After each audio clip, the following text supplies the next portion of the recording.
everyone, this is Brian from ActiveMelody.com. We just heard a Delta Blues style finger composition. Now I'm going to show you how to play that note for note and break it down for you. If you want to download the tab, you can do so over at ActiveMelody.com. Got lots of similar guitar lessons over there and a very active community, so come check us out if you haven't. Alright, so this composition is played fingerstyle. Now notice I didn't use a pick with my right hand. I did everything with my fingers. And that's pretty common with a lot of Delta Blues songs. Sometimes you'll see guitar players using a thumb pick, but anyway, I'm using just my fingers. We are in the key of E, and another thing to point out before we get started is I'm using an acoustic guitar, obviously, but you could use an electric for this as well, so either one would sound great. You might think of John Lee Hooker, for example, playing this style of music on an electric guitar.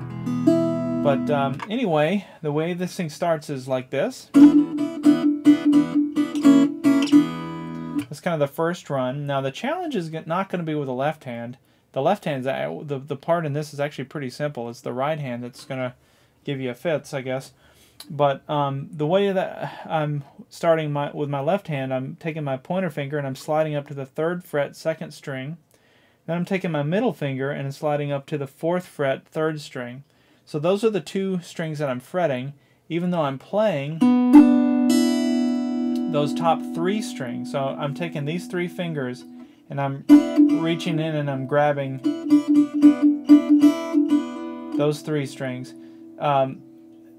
In addition to that, I've got my thumb on the 6th string, or the low E string, and I'm playing a bass part that's happening on each beat of the measure. So if you're tapping your foot, for example, 1, 2, 3, 4, you're going to play a bass note every time you tap your foot. Think of it that way. And that happens throughout the whole song. It doesn't ever really change. So that's kind of going on, and on top of that, while that's going on, you've got this.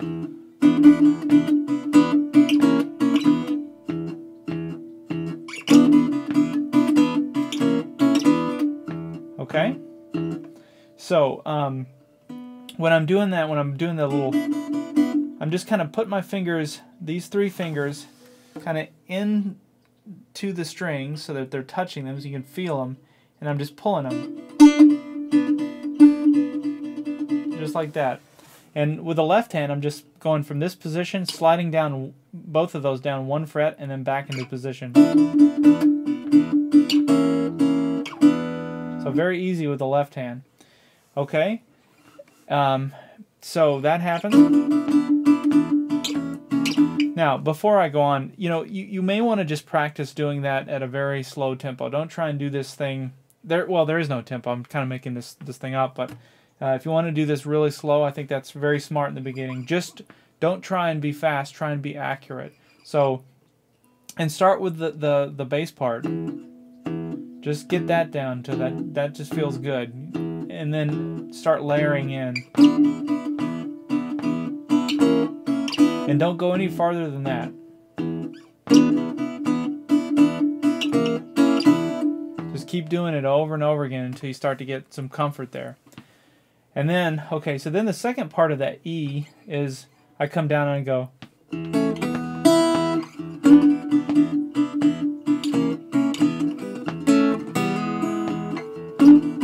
Just like that. And that's, all I'm really doing is I'm playing an A, that's an A chord in the first position. Now I'm barring with my middle finger on the 2nd fret there. I'm barring the top 4 strings. And I'm starting it by hitting the bass note, that low E, and I'm playing strings 2, 3, and 4 with these fingers. Then come back to the bass, and then I just go into the the E chord position in first position, but I hammer on.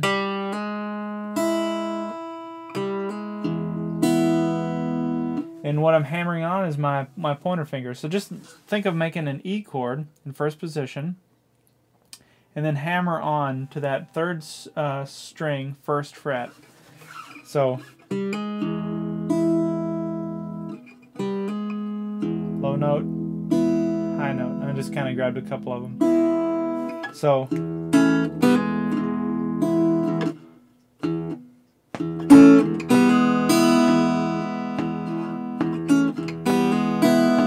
just try and get a rhythm with that.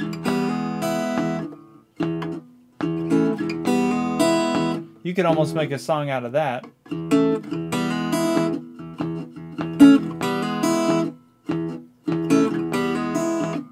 So anyway, that's kind of the second part of that E. So let me do the whole thing slowly, at least where we are thus far. It's then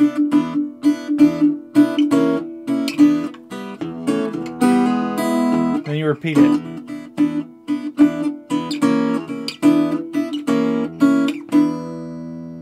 And then we come to the A part where I go.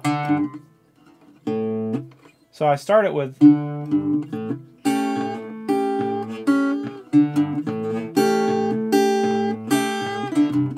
And what I'm doing there is I'm starting by hitting that open D string. Then I'm coming down to the 3rd fret with my middle finger. And I'm doing a little bend, slight bend with it. And then I'm coming to the A note, or the 5th string, the open 5th string. So it's, and it just gives a little bit of a shuffle.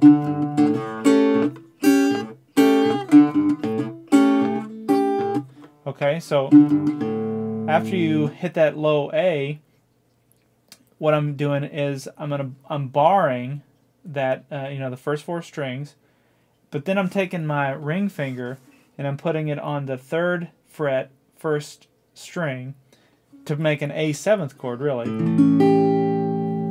But when I'm playing that, I'm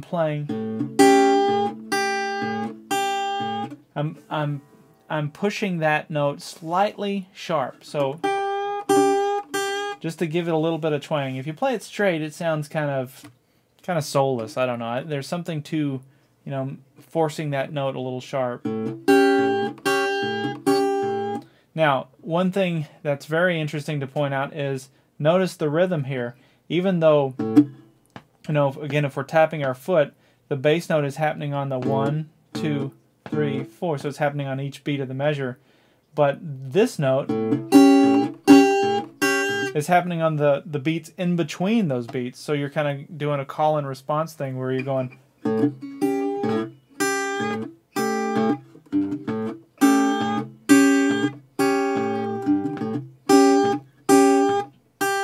So that's kind of challenging to do after you came out of playing it kind of straight. Now you're playing.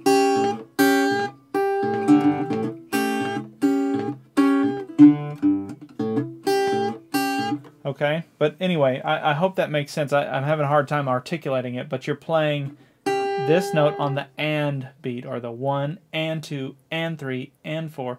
So 1 and 2 and 3 and 4.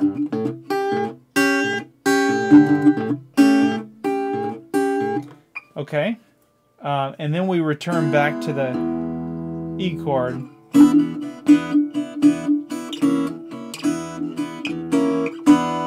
Okay, and then we go to the B7th part, and this is kind of a fun little run because it's got kind of a nice groove to it. What I'm doing there is I'm walking into that on the bass. So we've been at the A, now we're walking up to the B, and what I'm doing is I'm going 5th string open, 5th string 1st fret, 5th string 2nd fret, and it's important to play that 5th string 2nd fret, it's hard to say, with your middle finger, because it puts you right in position to play that B7th chord. And the B7th chord looks like this. So it's it's that finger there. You got your 1st finger on the 1st fret, 4th string, and then you got your ring finger on the 2nd fret, 3rd string, and so that's your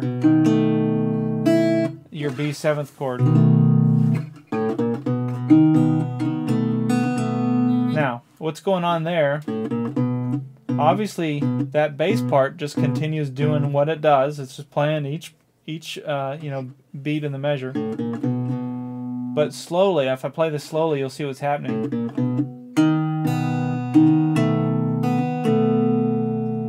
So you're playing that little part, and I'm playing all of that on the fourth string, third string, and second string. So all of that little is happening in conjunction with the bass part. The nice thing is you don't have to pay any attention to your left hand. Once you make that B7th shape, you just lock it in and you hold it. So let's concentrate then on the right hand. And what I'm doing there, I'm playing, that's the fourth string. Then I'm coming up and playing the second string. Notice I'm doing the fourth string with my pointer finger, second string with my ring finger, then back to the fourth string, then to the third string with my middle finger, then back to the second string, and then back to the third string.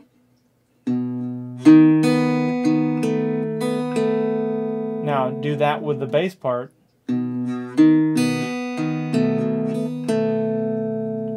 So there you're hitting two strings at once.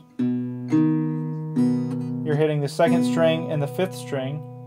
And then there you're hitting two strings at once again. You're playing the third string and the fifth string.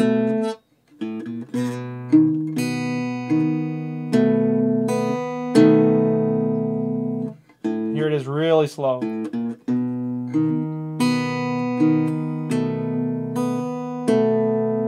It almost doesn't make sense when you hear it slow, but when you hear it, you know, in rhythm, it kind of does make sense. Hopefully that's not too challenging. It is a lot like patting your head and rubbing your stomach at the same time, or juggling, or you know, some kind of an act like that where you really have to break it down. But if you can just do it slowly and do it in tempo, you can get it up to speed. And then we go back to the A, and I'm just playing that same thing. Then we come to the E. Now this is where there's this cool little run that I guess stole from Robert Johnson, which goes like this.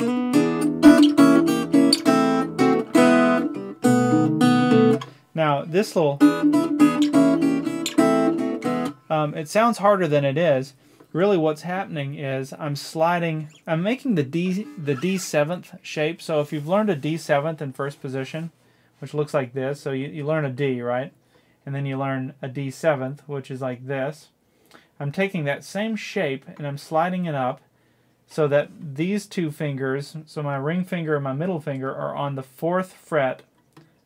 That's on the 1st string, and my middle finger's on the 3rd string on the 4th fret, and then my pointer finger's on the 2nd string, 3rd fret. So I got this little shape.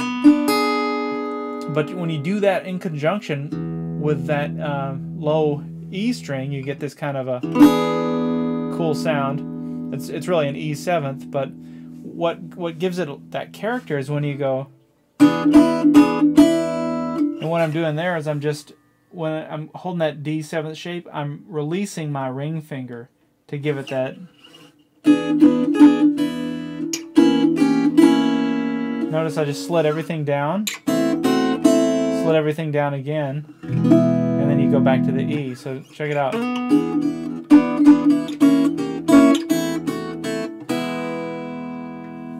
And that's how you get that effect. Again, my thumb just holding that bass down. And then I do the little turnaround, which goes.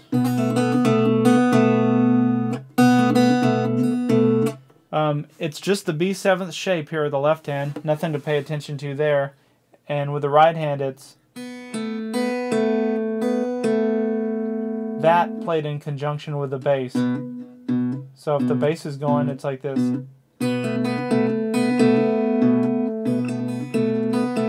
So those are played at the same time. 2nd string, 5th string.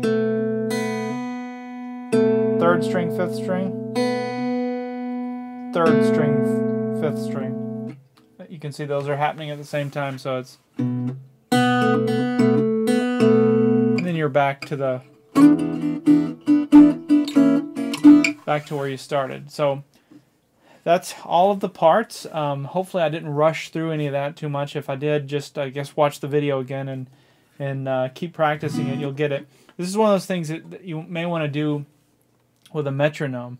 You know, let a metronome go and slow it down, get it to a very comfortable rhythm, and just make sure that thumb is always going right on the click. So if you wanted to do it really slow, that's fine. In fact, this style of music actually works really well fast or slow. You could slow it down. Why don't I run through the whole thing slowly, just so you have it as a reference. So here's the whole thing slowly.